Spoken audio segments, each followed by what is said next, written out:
있은 뒤에 주님께서는 다른 72사람을 세우셔서 친히 가려고 하시는 모든 고을과 모든 곳으로 둘씩 앞서 보내시며 그들에게 말씀하셨다. 주소할 것은 많으나 일꾼이 적다. 그러므로 주소하는 주인에게 주소할 일꾼을 보내달라고 청하여라. 가거라. 내가 너희를 보내는 것이 양을 이리 가운데로 보내는 것과 같다. 전대도 자루도 신도 가지고 가지 말고 길에서 아무에게도 인사하지 말아라. 어느 집에 들어가든지 먼저 이 집에 평화가 있기를 빕니다 하고 말하여라. 거기에 평화를 바라는 사람이 있으면 너희가 비는 평화가 그 사람에게 내릴 것이요 그렇지 않으면 그 평화가 너희에게 되돌아올 것이다. 너희는 한 집에 머물러 있으면서 거기서 주는 것을 먹고 마셔라. 일꾼이 자기 삭슬 받는 것은 마땅하다. 이 집 저 집 옮겨 다니지 말아라. 어느 거울에 들어가든지 사람들이 너희를 영접하거든 너희에게 차려주는 음식을 먹어라. 그리고 거기에 있는 병자들을 고쳐주며 하나님 나라가 너희에게 가까이 왔다 하고 그들에게 말하여라. 그러나 어느 거울에 들어가든지 사람들이 너희를 영접하지 않거든 그 거울 거리로 나가서 말하기를 우리 발에 묻은 너희 거울의 먼지를 너희에게 떨어버린다. 그러나 하나님 나라가 가까이 왔다는 것을 알아라 하여라. 내가 너희에게 말한다. 그날에는 소돔이 그 거울보다 더 견디기 쉬울 것이다. 아멘. 아멘. 한번 따라해 보시겠습니까? 세상을 향한 파송의 베이스 캠프. 네, 베이스 캠프가 참 중요하죠. 어떤 일을 할 때에 베이스 캠프를 구축을 해야 원하는 거, 목적하는 일을 달성할 수 있고 성취할 수가 있습니다. 지난주 목요일에 저에게 찾아온 목사님이 계셨습니다. 메릴랜드 헬로우십 교회 담임 목사님이신 김대영 목사님이 찾아오셔가지고 저와 이렇게 만남을 가졌는데 한 2주 전부터 저에게 연락을 해오셔가지고 한번 시간 되면 찾아뵙고 대화를 나눴으면 한다고 연락이 왔습니다. 그런데 이제 그 주간에 제가 장례식도 있고 또 바쁜 일정들이 있어서 미루다가 지난주 목요일에 이제 저희 교회로 저를 만나기 위해서 찾아오셨습니다. 그리고 이제 목사님과 제 방에서 한참 동안 앉아가지고 대화를 했는데 무슨 대화를 했었냐면 선교적 교회에 대한 주제를 가지고 대화를 깊게 심도 있게 나눴습니다. 미셔널 처치. 저도 우리 교회에 이제 부임해 와서 담임 목회를 하면서 교회의 궁극적인 지향점은 어디에 있느냐? 바로 선교적 교회다. 미셔널 처치다 라고 하는 비전을 품고 선교의 비전을 품고 그렇게 사역을 감당해 가고 있는데 이번에 오신 목사님께서도 이 선교적 교회에 대한 비전을 가지고 저에게 많은 이야기를 해주셨는데 저 역시도 많은 공감대를 형성할 수가 있었습니다. 그러면서 목사님께서 하시는 말씀이 이러한 사역을 개교회 한 교회 위주로만 감당할 수 없기 때문에 뜻이 있는 목회자들이 함께 모여서 연합을 하여서 이런 선교적 교회를 함께 그 사역을 감당해 가면 좋겠습니다. 그런 이야기들을 부탁을 그렇게 하셨습니다. 정말 맞는 말씀입니다.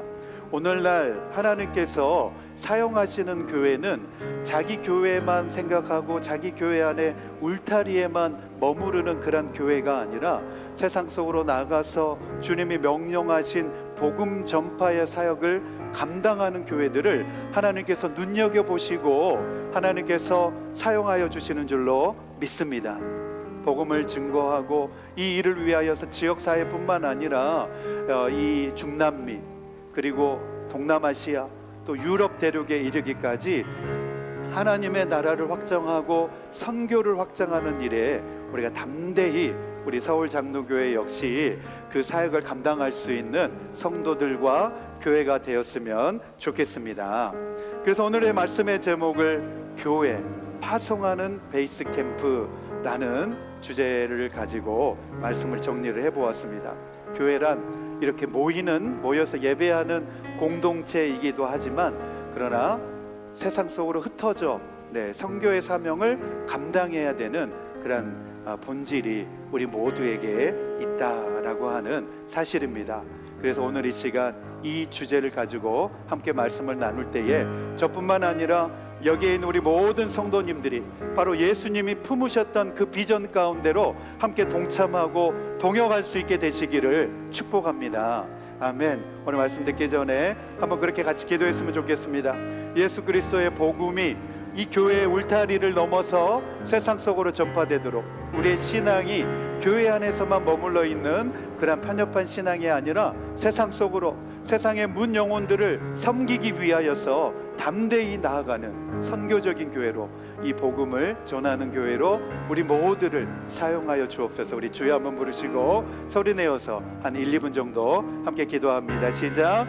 주여, 아버지 하나님 감사합니다. 주님께서 이 땅에 오셔서 선교적인 비전과 복음의 아버지 하나님 전파를 위하여서 아버지 하나님 우리에게 보여주신 오늘의 말씀을 붙잡고, 아버지 하나님 이제 이 복음이 아버지 단순히 교회 울타리에만 머무르는 것이 아니라 이 지역사회를 변화시키고 아버지 우리가 살고 있는 이 미국 전역을 변화시키고, 뿐만 아니라 아버지 중남미와 유럽 대륙과 북미와 또 동남아시아 이 전 세계 5대양 6대주를 품고 나아갈 수 있는 일에, 이 선교적인 아버지 사명을 감당하는 일에 우리 서울 장로교회 성도님들과 함께 할 수 있도록 하여 주시옵소서. 교회는 아버지 미셔널 처치로서 선교적인 교회가 되어야 교회의 본질적인 사명을 잘 감당할 수 있는 교회가 되어집니다. 우리 서울 장로교회가 선교적인 교회로 세워질 수 있도록 도와주시고, 하나님의 마음을 시원케 하고 아버지 하나님의 나라를 아버지 확장하는 일에 하나님 앞에 하나님의 손에 붙들림 받아서 쓰임 받을 수 있는 교회가 될 수 있게 하여 주시옵소서. 이 일에 아버지 하나님 이 자리에 예배하는 우리 모든 성도님들이 마음을 같이 하고 뜻을 같이 하고 기도하면서 동참하여서 함께 그 부르심에 합당한 소명을 감당하며 사명 감당할 수 있는 우리 서울 장로교회 믿음의 공동체가 되게 하여 주시옵소서. 예수님 오시는, 다시 오시는 그날까지 아버지 복음 전파를 위하여 우리를 사용하여 주시옵소서. 우리 교회를 사용하여 주시옵소서. 아버지 하나님 감사합니다. 오늘도 말씀을 통하여 우리에게 말씀하여 주셔서 하나님의 뜻을 분명하게 깨닫는 시간 되게 하여 주시옵소서. 모든 영광을 주님께 올려드립니다. 이 모든 말씀을 예수님의 귀하신 이름으로 기도드립니다. 아멘. 아멘. 지난 주일에 저희가 나눴던 말씀을 잠깐 이제 기억을 되살려 보면, 예수님의 일행이 예루살렘으로 가시기 위하여서 반드시 지나야 하는 동네가 있었다 그랬죠. 어디라 그랬죠? 사마리아. 맞습니다. 사마리아라고 하는 동네와 마을을 지나쳐야만 했습니다.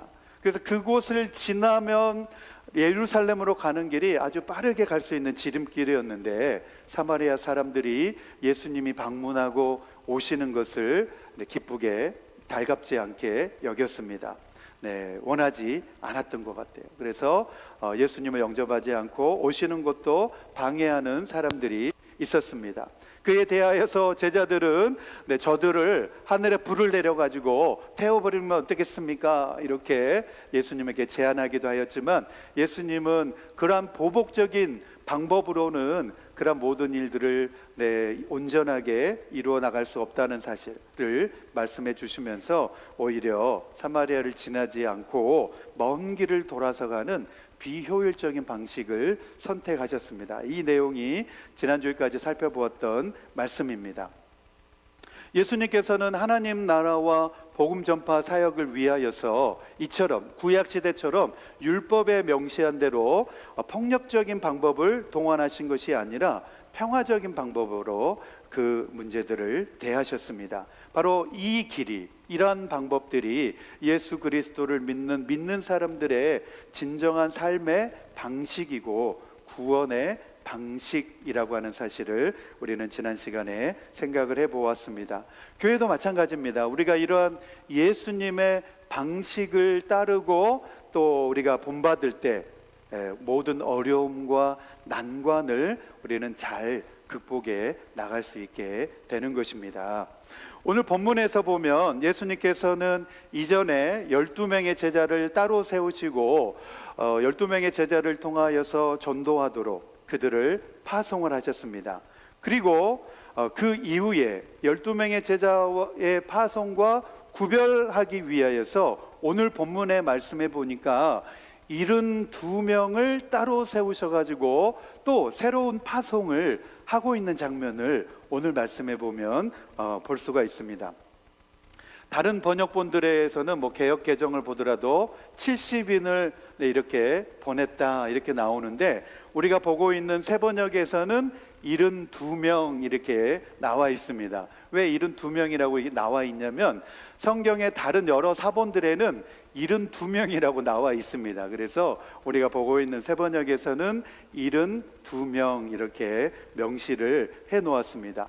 그리고 성경을 비평하는 많은 학자들도 여러 가지 내용과 또 정황과 상황과 또 성경 본문을 근거로 할 때에 70명보다도 72명이 이 숫자가 보다 더 정확한 숫자에 가깝다 이렇게 말하고 있습니다. 그래서 우리가 보고 있는 새 번역과 NIV 또 ESV 이런 버전들에서는 좀 더 현대 번역본에서는 그 정확성을 더 높이기 위해서 72인 이렇게 명시를 해 놓았습니다.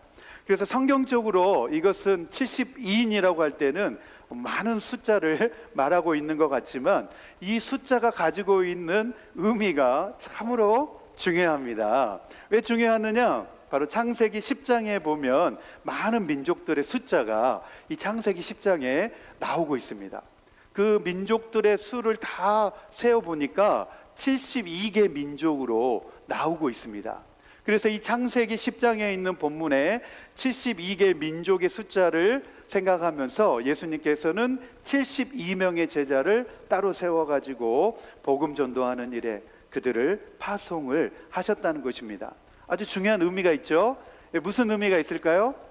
이 의미에서 우리가 종합적으로 생각을 해보면 이 72명의 파송이 갖고 있는 의미가 있는데 그 의미가 무엇이냐면 바로 하나님의 구속 계획과 구원 사역이 유대인들에게만 국한되어져 있는 것이 아니라 유대인의 경계를 넘어서 유대인들의 경계를 넘어서 이방인들까지 그리고 모든 민족과 열방을 향하여서 열려져 있다라고 하는 사실을 바로 이 72명의 제사 파송 사건에서 보여주고 있다는 것입니다. 할렐루야. 복음은 교회 경계를 넘어서 교회 경계를 넘어서 이 지역 사회와 모든 민족과 열방 가운데로 증거되어지고 전파되어져야 되는 줄로 믿습니다. 그래서 다음과 같은 도표를 완성을 해볼 수가 있습니다. 선교 사명적 확장을 상징하고 있는데 12명의 제자를 파송했던 것은 이스라엘 안에서의 복음 사역이라고 한다면 72명의 제자를 파송한 사건은 온 세상으로 복음이 확장되어지고 있는 것을 의미하고 있다 이렇게 해석을 해볼 수가 있다는 것입니다. 그래서 오늘날 교회가 감당해야 될 사명이 바로 이 대목 가운데서 분명하게 대두되어지고 있다는 것이죠. 예수님의 선교와 하나님 나라의 확장이 바로 모든 민족과 열방을 품고 향하여서 나아가야 된다. 전진해 나가야 된다. 열려져 있다라고 하는 사실입니다. 그래서 우리 첫 번째 주제입니다. 같이 한번 읽겠습니다. 시작. 예수님의 72인의 제자 파송이 갖는 의미는 사마리아 사람들을 비롯하여 온 세상 모든 민족을 향한 구원을 상징하는 선교적 사명입니다. 아멘.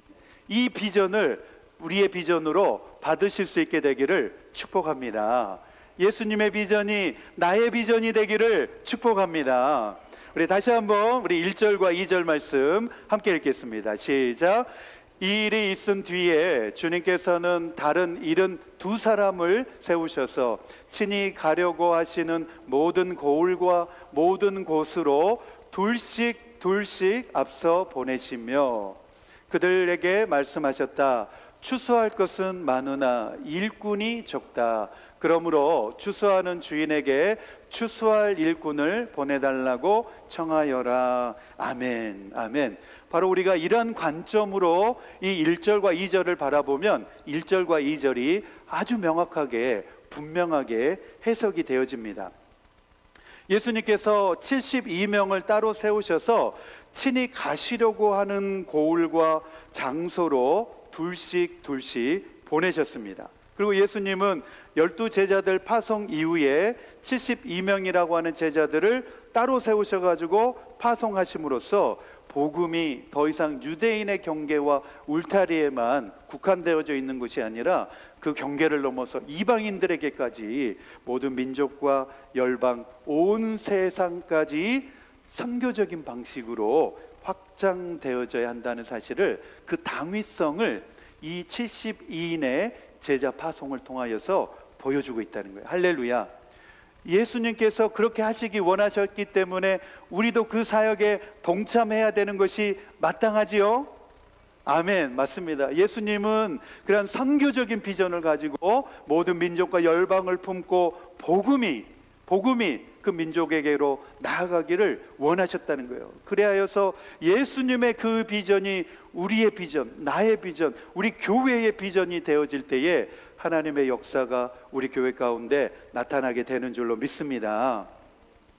그러면 이 관점으로, 이 해석으로 이제 보면 2절의 말씀이 무슨 내용인지 이제 보다 정확하게 해석이 되어지는 겁니다. 2절 말씀 함께 읽겠습니다. 시작. 그들에게 말씀하셨다. 추수할 것은 많으나 일꾼이 적다. 그러므로 추수하는 주인에게 추수할 일꾼을 보내달라고 청하여라. 아멘, 아멘. 2절에 보면 추수할 것은 많으나 일꾼이 적다는 거예요. 우리 웨슬리 목사님은 세계가 우리의 교구다 라는 비전을 가지고 전 세계를 품고 그렇게 목회 방향을 잡으셨습니다. 전 세계가 우리의 교구라는 겁니다. 추수할 것이 많죠?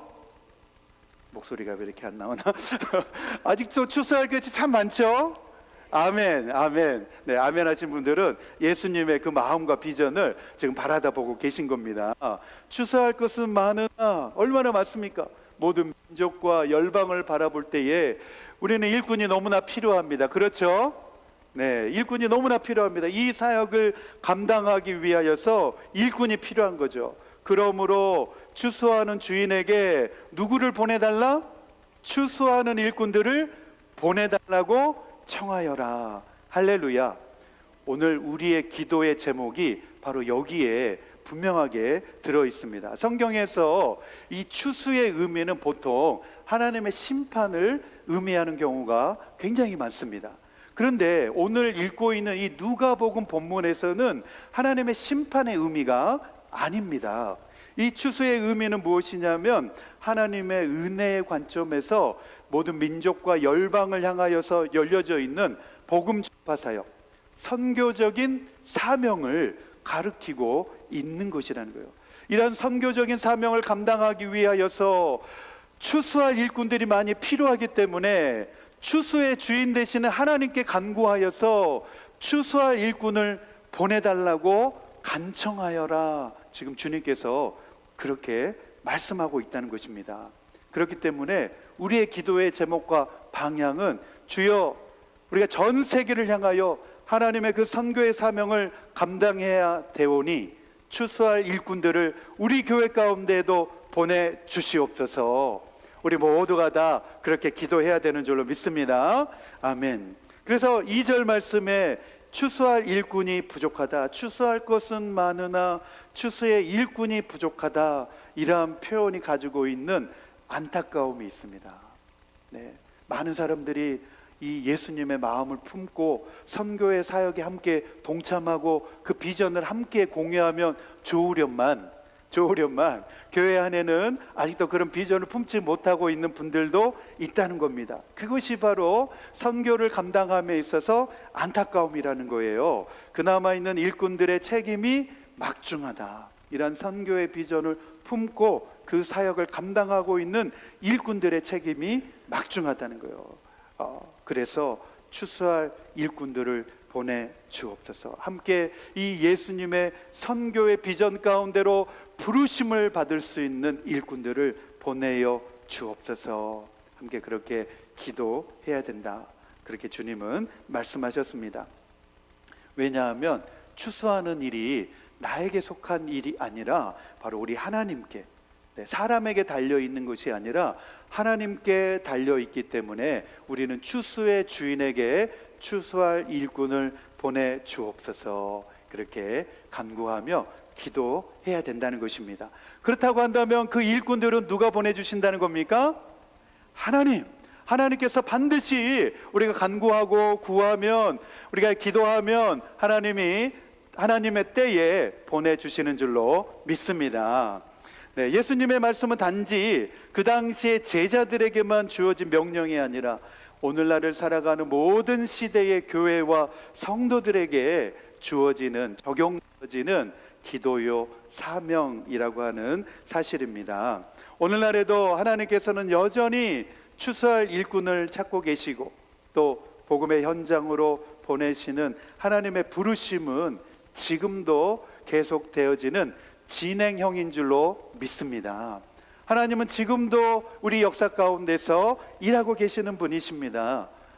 목회자나 전도자나 선교사나 그들에게만 맡겨져 있는 것이 아니라 자신의 삶의 자리에서 복음을 부끄러워하지 않고 복음을 증거하기 원하는 모든 성도들이 바로 추수의 일꾼들이다 라고 하는 사실입니다. 한번 따라해 봅시다. 나는 주님의 부르심을 받은 추수의 일꾼입니다.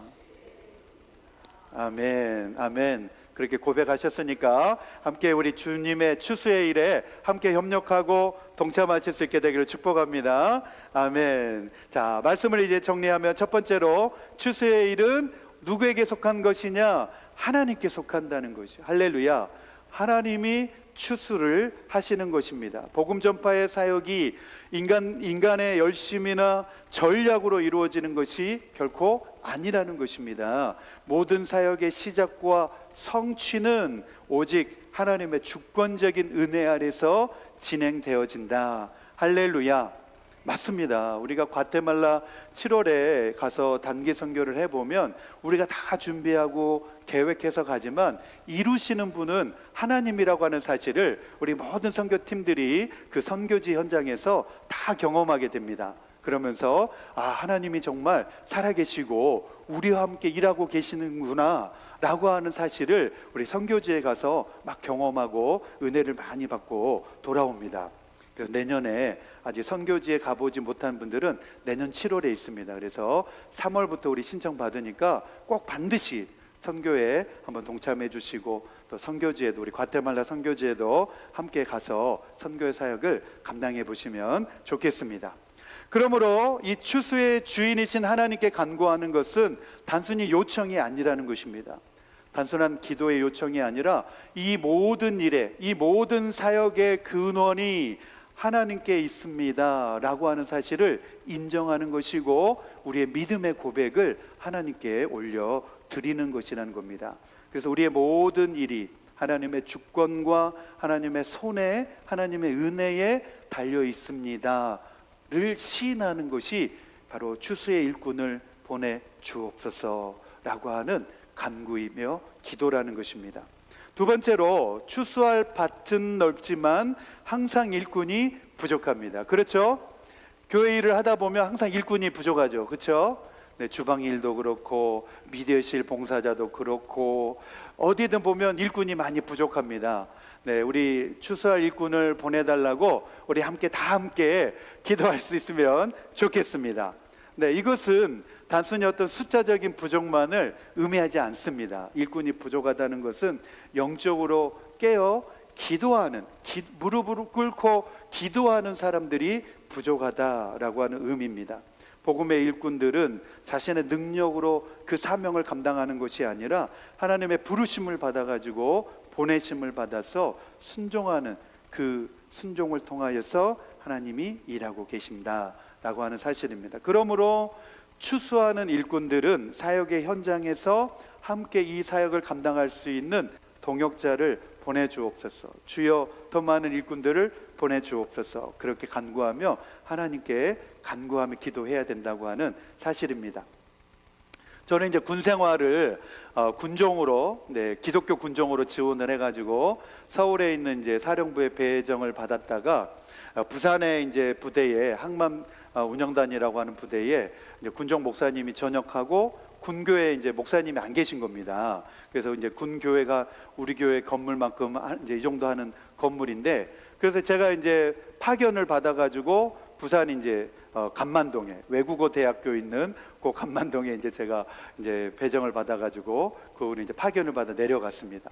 가서 보니까 목사님이 안 계시니까 다 흩어지고 간부들 장교들 다 흩어지고 신우회도 다 흩어져가지고 사병들만 한 15명 정도 나와가지고 주일 모임 또 수요 예배 수요 성경 공부 모임을 그렇게 하고 있는 거예요. 그래서 이제 제가 이렇게 보니까 너무 안쓰럽고 군교회가 너무 안 됐고, 그러면서 제가 이제 기도하기를 시작을 했습니다.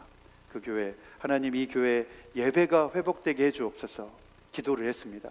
왜냐하면 이제 목사님이 안 계시니까 군교회지만 바로 옆에 있는 민간교회로, 그 지역교회로 사병들을 데리고 예배를, 주일 예배를 드리고 오는 거예요. 제가 인솔해 가지고 갔다가 예배 드리고 또 군부대 복귀를 했다가 또 자기 내무실로 다 들어가고, 그래서 제가 이제 텅 빈 예배당에 주중에 앉아가지고 하나님 앞에 기도했습니다. 하나님 이 교회에 목사님을 보내주옵소서. 막 기도하면서 제 마음 가운데 성령님이 주시는 감동이 있었습니다. 제가 군 입대하기 전에 교육전도사를 21살 때부터 제 모교에서 시작을 했습니다. 그래서 나름 전도사 타이틀을 가지고 있기 때문에 제가 수요일에 우리 장병들에게, 그동안에는 이제 성경 공부 모임을 하다가 교회는 예배당은 하나님 앞에 예배를 올려 드려야 됩니다. 그래서 우리 수요일에 우리 모여가지고 예배를 드립시다. 저는 제가 군대에 입대하기 전에 교육 전도사로 전도사 사역을 했습니다. 그래서 제가 예배를 인도하겠습니다. 그래가지고 이제 수요 예배를 제가 막 인도해가지고 드리기 시작한 겁니다. 한 15명, 14명 우리 장병들을 데리고, 그러다가 이제 14명, 15명이 큰 뭐 300명이 넘게 들어가는 예배당에 15명, 12명 이렇게 예배 드리니까 빈자리가 얼마나 많이 보입니까? 그래가지고 제가 우리 장병들에게 기도의 제목을 내놓았습니다. 우리가 이 자리가 꽉 찰 수 있도록, 사병들이 이 자리에 꽉 채워질 수 있도록, 예배 때마다 이 자리가 채워질 수 있도록 함께 우리가 기도합시다. 우리를 이 자리에 보내신 것은 하나님께서 우리로 하여금 기도하라고 우리를 이곳에 보내셨습니다. 그래가지고 그때부터 이제 사병들하고 저하고 막 기도를 했습니다. 하나님 이 예배당 빈자리가 가득 채워지게 해 주옵소서. 가득 차고 하나님께 예배드리게 해 주옵소서. 그렇게 이제 막 기도를 했는데, 그렇게 기도한 다음에 한 3개월인가 4개월인가 지나가지고 무슨 일이 일어났냐면, 저희 부대의 사령부, 그 국방부 소속된 부대였는데 국방부에서 명령 공문이 하나 이제 하달이 됐어요. 저희 부대로. 어떤 공문이 하달이 됐냐면, 모든 사병들은 그 내무실에 상황병만 남겨두고 1인 1 종교화를 하라, 이런 지시가 떨어진 거예요. 그러니까 모든 장병들은 1인 1 종교 생활을 해야 된다. 내무실에 상황병 한두 명만 남겨두고 다 주중에는 종교 생활을 해야 된다. 이런 공문이 한 3개월 있다 내려온 거예요. 그러면서 이제 고참들도 그렇고 내무실에서 한두 명만 상황병 남겨두고 다 가라. 천주교를 가든 불교를 가든 교회를 가든 다 가라, 이렇게 된 겁니다. 그러면서 그 예배당이 300명이 넘게 가득 채워지게 된 겁니다. 할렐루야. 하나님이 역사하시면 우리가 생각하지 못한 방법으로 일하게 되어지고 응답받게 되어지는 줄로 믿습니다. 그렇게 그 예배장이 300석 자리가 사병들로 꽉 채워지고, 그리고 몇 달 되지 않아서 군목 목사님이 부임하게 돼가지고 지금 한번 찾아보시면 제 말이 사실인가 거짓말인가 확인할 수 있습니다. 부산 항만교회 그 부대 안에 군인 아파트가 들어서 가지고 그 교회 완전히 부흥했습니다. 지금 군인 가족들까지 해가지고 지금 500명이 넘게 출석하는 교회로 군교회가 그렇게 부흥하고 성장이 되었습니다. 우리가 기도했더니 13명, 15명의 이 장병들이 기도의 씨앗을 뿌렸더니 하나님이 그 기도를 들으시고 열매를 거두어 주시는 줄로 믿습니다. 아멘. 그래서 우리 교회 성도님들도 우리 빈자리가 보이는데 이 빈자리를 하나님 추수의 일꾼을 보내 주옵소서. 우리 기도해가지고 우리의 이 빈자리도 하나님께서 채워주실 수 있도록 우리 다 함께 기도했으면 좋겠습니다. 그 다음에 우리 세 번째로 우리의 마음이 기도를 통해서 주인의 마음과 일치되어야 합니다. 기도하면 하나님 아버지의 마음을 알 수 있게 되는 줄로 믿습니다. 우리가 자녀 되었을 때에 부모의 생활을 이해 못할 때가 있습니다. 그렇죠? 네, 우리 엄마는 왜 저럴까? 우리 아빠는 왜 저럴까? 우리가 어릴 때는 부모의 삶과 생활 방식에 대해서 이해가 안 될 때가 참 많이 있습니다. 엄마는 나를 왜 이렇게 대할까? 우리 아빠는 나에게 왜 이렇게 했을까? 이해 안 될 때가 참 많이 있습니다. 그런데 언제 우리가 부모의 심정을 알게 되죠? 결혼해가지고 애 낳아서 애를 키워보면 그때서야 비로소 부모의 심정을 헤아릴 수 있게 되어집니다. 그리고 나이를 먹어보니까 저도 그렇더라고요. 나이를 먹어보니까 이제 점점 글씨가 잘 안 보이게 되고 들었던 것도 돌아서면 잊어버릴 때가 있고, 네, 그러면서 이제 어른들의 우리 어머니가 이랬었구나, 우리 아버지가 이랬었구나 하면서 우리 부모님들의 심정을 헤아릴 수 있게 되어지는 것 같습니다. 마찬가지로 우리가 기도하면 하나님 아버지의 마음을 헤아릴 수가 있고 우리는 그 마음을 이해할 수가 있게 되어지는 것입니다. 하나님께서 왜 이 모든 민족과 열방을 향하여서 이 선교의 사명을 감당하기를 원하시는가? 우리가 기도하면 하나님 아버지의 마음을 우리가 받을 수 있게 되는 줄로 믿습니다. 그래야 오늘은 기도하면서 하나님의 마음을 알게 해 주옵소서. 내 마음 가운데 아버지의 마음을 부어 주옵소서. 우리가 그렇게 기도할 때에 우리는 하나님의 뜻을 분별할 수 있고 아버지의 마음을 헤아릴 수가 있게 되는 것입니다. 네 번째입니다. 선교의 주도권과 방향을 우리는 하나님께 의탁해야 된다는 것입니다. 추수의 주인이 누구시냐? 내가 아닙니다. 우리의 하나님이십니다. 하나님은 밭의 형편과 사정을 누구보다도 더 잘 아시는 분이십니다. 그리고 필요한 곳에 필요한 때에 적절하게 일꾼을 보내시는 분도 우리 아버지 하나님이신 줄로 믿습니다. 우리가 열심히 기도하죠. 하나님 이 일을 이루어 주옵소서, 일꾼을 보내 주옵소서. 아버지 우리 기도 제목 놓고 기도하고 열심히 기도했는데 왜 응답을 안 해주십니까? 그런 마음, 섭섭한 마음이 들 때가 있죠. 네, 열심히 기도했는데 하나님 응답해달라고 그렇게 붙잡고 매달리고 기도했는데 왜 응답 안 해주십니까? 그런 답답한 심정을 가지고 있을 때가 있습니다. 그런데 중요한 사실은 저도 믿음 생활하면서 보니까 하나님은 나의 때에 이루어 주시는 것이 아니라 하나님의 때에, 하나님이 원하시는 때에 기도의 응답을 해주시는 줄로 믿습니다. 네, 하나님의 때에 왜 이루어 주실까? 저는 또 물었습니다. 하나님, 내 때가 내가 원하는 때에 이루어 주지 않고 왜 하나님의 때에, 굳이 하나님의 때에 이루십니까? 이렇게 제가 물어보니까 하나님이 제 마음에 주시는 감동이 그런 거였습니다. 하나님의 때에 이루어 주셔야 하나님이 일하신다고 하는 사실을 내가 알 수 있다는 거예요.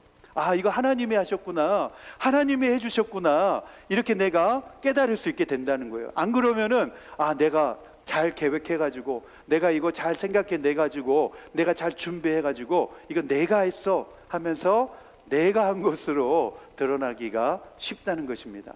그러나 하나님이 일하시는 방법은 하나님이 하셨다라고 하는 것을 우리로 하여금 깨달을 수 있도록 해주신다라고 하는 사실입니다. 하나님은 지금도 우리 가운데 일하고 계시는 줄로 믿습니다. 예수님께서 지향하신 복음의 사역 그리고 교회는 선교적인 교회였습니다. 유대인들에게만 한정되어져 있는 하나님의 선택받았다고 하는 선민 의식에 사로잡혀 있는 유대인들에게만 향하여 있지 않으셨습니다. 유대인들의 경계를 넘어서 이방인들에게까지 모든 민족과 열방으로 하나님의 그 복음이 증거되어지기를 원하시는 것을 예수님은 선교적인 비전으로 가지고 계셨습니다. 이것이 바로 하나님 아버지의 마음이셨습니다. 저와 여러분이 이러한 예수님의 선교적인 비전 가운데로 함께 마음을 같이 하고 동참하실 수 있게 되기를 축복합니다. 그렇다고 한다면 우리는 하나님의 비전을 이루어 드릴 수 있으며, 우리 서울 장로교회는 하나님의 일하심 가운데서 하나님의 능력을 경험할 수 있고 하나님의 선교적인 비전을 이룰 수 있는 미셔널 처치로서, 선교적 공동체로서 하나님께 쓰임받게 될 줄로 믿습니다. 아멘, 아멘. 오늘 말씀을 정리를 해보면, 교회는 모이는 공동체이자 보내심을 받아서 세상 속으로 흩어지는 공동체이다 라고 하는 주제의 말씀으로 함께 우리 성도님들에게 함께 나누었습니다. 시간이 많이 지나서 우리 실천을 위한 적용으로 넘어가겠습니다.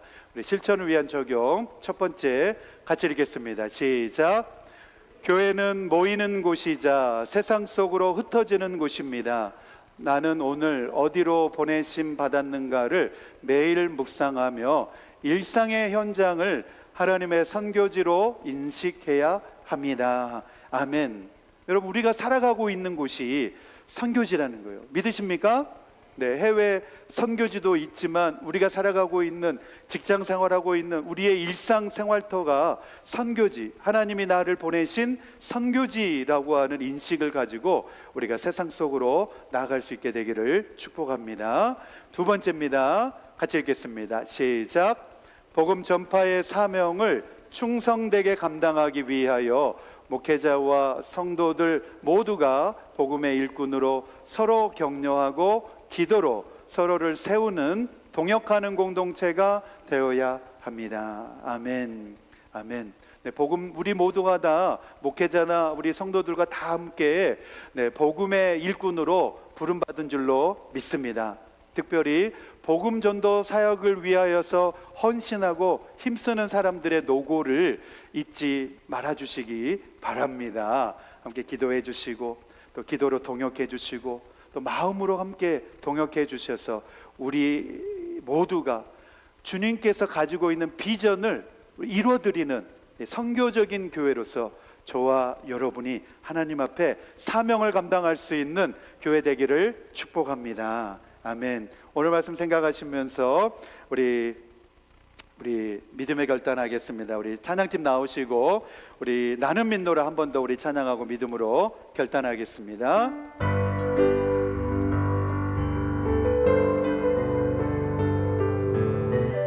우리 하나님의 역사하심을 바라보며 기대하며 우리 나아가십시다. 깊은 슬픔 가운데 홀로 방황할 때에 주님은 나를 위로하셨네. 힘든 세상 일 속에 지쳐 쓰러질 때도 주님은 나를 인도하셨네. 나는 믿노라 하나님이 함께 하심을. 나는 믿노라 하나님이 함께 하심을. 나는 믿노라 하나님이 나와 함께 하심을. 나는 믿노라.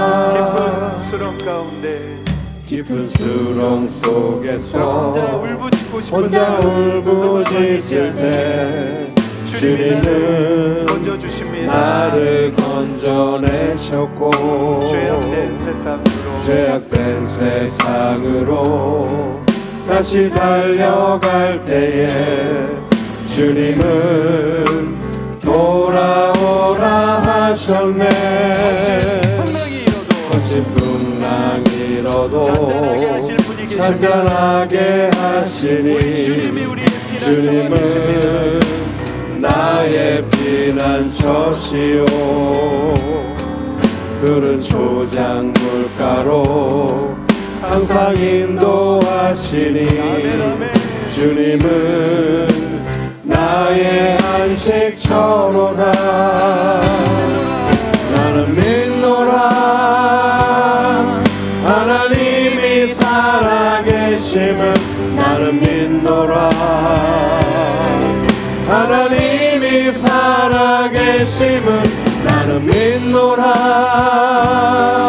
하나님이 살아 역사하심을 나는 믿노라 질병으로 고생하고 있지 원치 않는 질병이 심히 괴롭힐 괴롭힐 때에 주님은 나를 치유하셨고 주님이 하기 위해 능력 달라 할 때에 주님은 각종 은사 주셨네 나는 믿노라 하나님이 살아계심을 나는 믿노라 하나님이 살아계심을 나는 믿노라 하나님이 살아 역사하심을 나는 믿노라 나는 믿노라 하나님이 살아계심을 나는 믿노라 하나님이 살아계심을 나는 믿노라 하나님이 살아 역사하심을 나는 믿노라 아멘 아멘.